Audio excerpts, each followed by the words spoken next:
La radieuse famille Ouattara règne sur la Côte d'Ivoire, où la tribu Ouattara s'approprie une Côte d'Ivoire exsangue, tous les secteurs étant accaparés. Nathalie Folorou, la fille cadette de Dominique Ouattara, est actuellement directrice des chaînes Canal+ chez Canal+ International en France. Lorsque, en décembre 2016, le gouvernement ivoirien décide de libéraliser le secteur de l'audiovisuel, 4 permis sont attribués à des opérateurs de télévision privée commerciale. Il s'agit de Live TV, contrôlé par Fabrice Sounon, patron de Vuduom et chargé de la communication politique d'Alassane Ouattara et membre du RHDP. Optimum Media CI, dont l'un des actionnaires principaux est Jean-Philippe Michel Cabouret, fils de Henriette Diabaté, à l'époque grande chancelière et baronne du RHDP. Jean-Philippe Cabouret avait été nommé pour diriger le comité chargé de piloter le passage à la TNT. À l'issue du processus, il s'est tranquillement octroyé une chaîne de télévision. La Société audiovisuelle de Côte d'Ivoire, attributaire de la 3e licence, est une filiale de Canal+ Overseas et a pour actionnaire Nathalie Folorou, la fille de Dominique Ouattara. Pour la petite histoire, la PCA de l'ASCSI s'appelait Madame Françoise Lenou, remarquez, elle a été nommée ministre de la Culture par Alassane Ouattara. Les administrateurs actuels sont Françoise Lenou, remarquez, Serge Ageroux, Nathalie Folorou, Assi Diallo, en remplacement de son frère Noun-Antoine Diallo, fils d'Abdoua Diallo décédé subitement et dont la famille est actionnaire, ainsi que la société Canal+ International SAS, représentée par Monsieur David Mignot. Sorano CI, qui édite Radio Nostalgie Côte d'Ivoire et qui a lancé la chaîne de télévision baptisée Nouvelle Chaîne Ivoirienne, NCI, est contrôlée par Dominique Ouattara et ses enfants Louis et Nathalie Folorou. Vous constatez alors que Nathalie Folorou-Soquet est donc actionnaire de 2 des 4 télévisions privées autorisées à émettre en Côte d'Ivoire. La fille de Dominique Ouattara cumule plusieurs mandats d'administrateur, dont celui d'administratrice de l'entreprise ICSA, une agence internationale de commercialisation immobilière, et celui de gérante non associée de l'entreprise SCI Victor, une société immobilière détenue secrètement par sa mère en France, dans le 16e arrondissement. Saran Ouattara, épouse Boudin et nièce d'Alassane Ouattara, est la fille de son grand frère, Gaoussou Ouattara. Elle est la directrice générale de l'ANAGED, l'Agence nationale de gestion des déchets, chargée de réguler la filière des déchets en Côte d'Ivoire.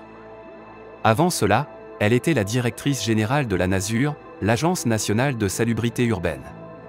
Cette dernière structure a été dissoute en raison de ses mauvaises performances dans la gestion des ordures ménagères à Abidjan. Le gouvernement a procédé à sa dissolution et à sa fusion avec le Fonds de financement des programmes de salubrité urbaine pour créer l'ANAGED. La nièce d'Alassane Ouattara a été nommée à la tête de la nouvelle structure mise en place pour remplacer l'ancienne défaillante. Elle est responsable de la collecte des 58,7 milliards de francs CFA au titre des taxes d'enlèvement sur les ordures ménagères inscrites sur les factures d'électricité des usagers. Bruno Nabagier-Cône, actuel ministre de la Construction, du Logement et de l'Urbanisme, est le mari de Masséré Touré, la nièce d'Alassane Ouattara, et donc le gendre du président. Il est entré au gouvernement le 1er juin 2011 comme ministre de la Poste et des Technologies de l'Information et de la Communication dans le contingent ministériel des Forces Nouvelles. Il s'est rapproché d'Amadou Gon Coulibaly et est devenu successivement ministre de l'Économie numérique et de la Poste, ministre de la Communication, de l'Économie numérique et de la Poste, porte-parole du gouvernement de Côte d'Ivoire, et maintenant ministre de la Construction, du Logement et de l'Urbanisme. Son ascension et son maintien au gouvernement sont dus à son mariage avec la nièce du chef de l'État. Elle a même activement fait campagne pour qu'il soit nommé Premier ministre en remplacement de Patrick Achi. Nina Keita, fille d'Assita Ouattara, dite Sita Ouattara, épouse Keita, la deuxième sœur d'Alassane Ouattara, et donc la nièce directe d'Alassane Ouattara. Après une carrière de mannequin à New York sans réel succès, elle est revenue en Côte d'Ivoire, où elle a été nommée en 2014 conseillère technique chargée de la communication du ministre du Budget et du portefeuille de l'État, Abdrahmane Cissé. Quand ce dernier a quitté le ministère du Budget, Nina Keita est partie de la Côte d'Ivoire. Cependant, lorsqu'il est revenu au gouvernement le 10 décembre 2018 en tant que ministre du Pétrole, de l'Énergie et des Énergies renouvelables, Nina Keita est retournée au pays où elle a été nommée le 19 juin 2019 directrice générale adjointe de la Société de gestion des stocks pétroliers de Côte d'Ivoire, Gestoci, l'entreprise publique chargée de la gestion du stock de sécurité de l'État en matière de produits pétroliers. Sans expérience dans le secteur pétrolier, elle s'est vue confier toute la dépendance énergétique de la Côte d'Ivoire dans le domaine des hydrocarbures. Adama Camara, protecteur et homme à tout faire de l'ancien Premier ministre Sidi Eli Mamadou Diarra, a été nommé ministre de l'Emploi et de la Protection sociale le 6 avril 2021. 3 mois plus tard, il a épousé Nina Keita, juste à temps pour qu'elle accouche en tant que Madame Camara.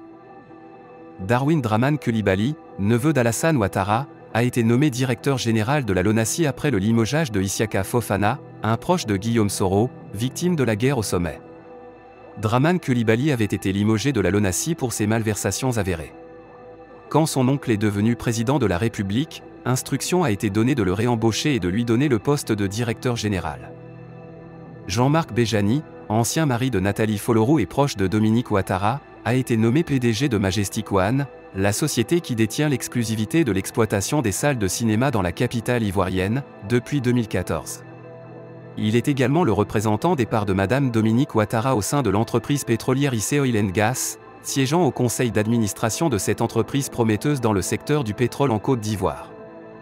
Lassane Camara a été nommé PCA de la SATRA le 11 novembre 2011, quelques mois après sa prestation de serment en tant que président de la République. Il restera à ce poste jusqu'à son décès le lundi 25 septembre 2017. Il sera remplacé par Youssouf Silla, maire d'Adiam. Ibrahim Keita Moriba est un ancien gendre d'Alassane Ouattara, ayant épousé sa sœur cadette, Sita Ouattara. Il est le père de l'autre nièce, Nina Keita, épouse Camara. Dès son accession à la magistrature suprême, Alassane Ouattara l'a nommé PCA de Versus Bank, une banque publique ivoirienne. Il est resté à ce poste jusqu'à son remplacement en 2021 par Kamisoko Mamadou Bamalka Mourad Condé. Elle est mariée à Mustapha Condé, l'un des neveux d'Alassane Ouattara. De 2011 à 2022, elle a été nommée directrice générale de Sodertour-Lac, une société de développement touristique de la région des lacs à Yamoussoukro. Sous sa direction, l'hôtel président et l'hôtel le parlementaire de Yamoussoukro ont été intégrés de force au patrimoine de l'État et non plus à celui de l'Assemblée nationale. Elle avait également sous son autorité l'hôtel La Paix de Daoukro. Depuis le 8 septembre 2021, elle est la nouvelle directrice générale de Côte d'Ivoire Tourisme, en remplacement de Nassene Batouré, nommé ministre de la Femme, de la Famille et de l'Enfant. Qu'est-ce que ça fait mal de voir qu'une seule famille pilote la Côte d'Ivoire à la vue et au su de tous, et personne n'a le courage de bouger. Malheureusement, les Ivoiriens sont devenus mous, et aujourd'hui, la tribu Ouattara attend avec impatience et avidité la manne pétrolière que la compagnie de Dominique Ouattara, IC Oil & Gas, va bientôt exploiter. Si la Côte d'Ivoire ne se débarrasse pas de ses sangsues, elle mourra vidée. Chris Yapi ne ment pas, laissez donc massivement vos commentaires pour nous aider à comprendre. Du côté de Dakar, abonnez-vous à la chaîne si ce n'est pas encore fait, partagez la vidéo avec vos amis si vous l'avez trouvée intéressante, et à très bientôt pour de nouvelles vidéos. Bye bye.